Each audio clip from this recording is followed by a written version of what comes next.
박형사님, 흑사병이란 어떤 전염병인가요?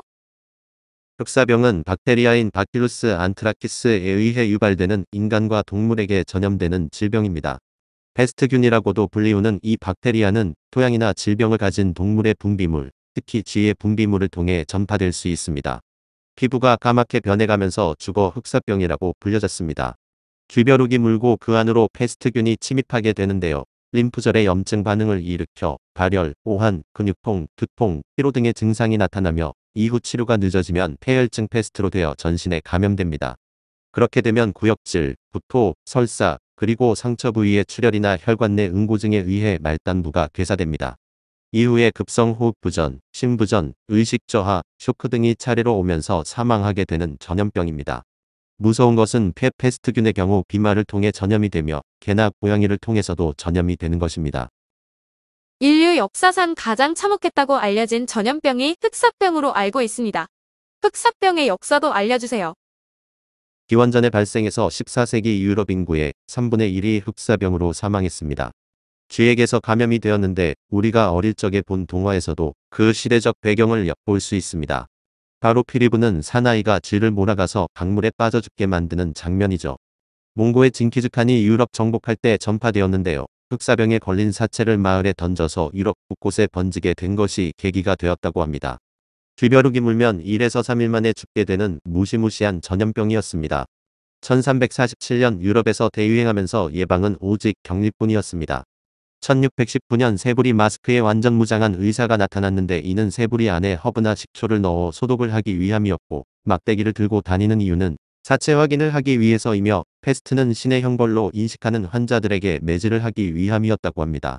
1894년에서야 프랑스의 알렉산드르 예르생에 의해 쥐벼룩에 의한 것임이 발견되었습니다.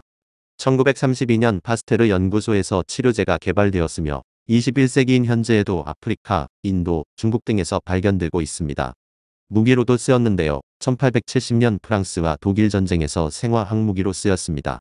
이는 탄저균을 사용한 사상 최악의 생물학 무기로 평가되고 있습니다. 탄저균은 극한의 생존력으로 100kg을 대도시에 살포시 100만에서 300만 명의 사망자가 발생한다고 합니다. 일본의 일명 도자기 폭탄을 중국에 살포한 사건도 유명합니다. 일본 731부대에서 개발된 탄저균 폭탄을 1938년 중국 북부 도시에 투하하여 희생자만 50만 명이 넘었는데요. 폭발력을 낮추어 내장된 균들이 안 죽게 보완된 폭탄이라고 합니다. 이후에도 인간의 야욕에 의해 계속 쓰여지고 있습니다. 1993년 일본 옴진리교의 탄저균 살포 미수 사건, 2001년 미국 탄저균 백색 가루 테러로 유명한 우편 테러 사건, 2012년 마다가스카르에서 총 256건이 발병하여 이 중 60명이 사망한 사건, 2015년 주한 미군 기지에서 탄저균 우편 배송 사건 등 지금도 탄저균 테러 위험에 노출되고 있습니다. 그리고 북한이 탄저균, 천연두균 등 자신들이 보유한 13종의 생물 항무기를 사용할 수 있다는 관측도 있는 만큼 탄저균에 대한 대비 또한 철저히 해야 합니다. 흑사병에 걸리면 우리 몸에서 어떤 반응을 보이나요? 증상에 따라 피부, 폐 또는 소화기 흑사병으로 나뉠 수 있습니다. 피부 흑사병은 가장 흔한 형태로 피부 상처를 통해 박테리아가 침입하여 발생합니다. 피부에 발진이 생기고 상처 주위에 부어오름이 발생할 수 있습니다. 폐 흑사병은 호흡기를 통해 박테리아를 흡입하여 발생하며 발열, 호흡곤란, 기침 등의 증상이 나타날 수 있습니다.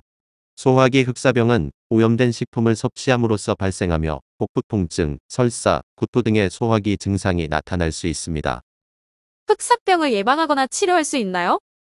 흑사병 예방을 위해서는 들짐승과의 접촉을 피하고 소독된 식품을 섭취하며 적절한 위생 수칙을 준수하는 것이 중요합니다. 또한 평상시 건강한 면역력을 유지하기 위해 건강한 식습관, 수면, 운동, 스트레스 관리, 항산화제 활용 등의 노력을 기울여야 합니다.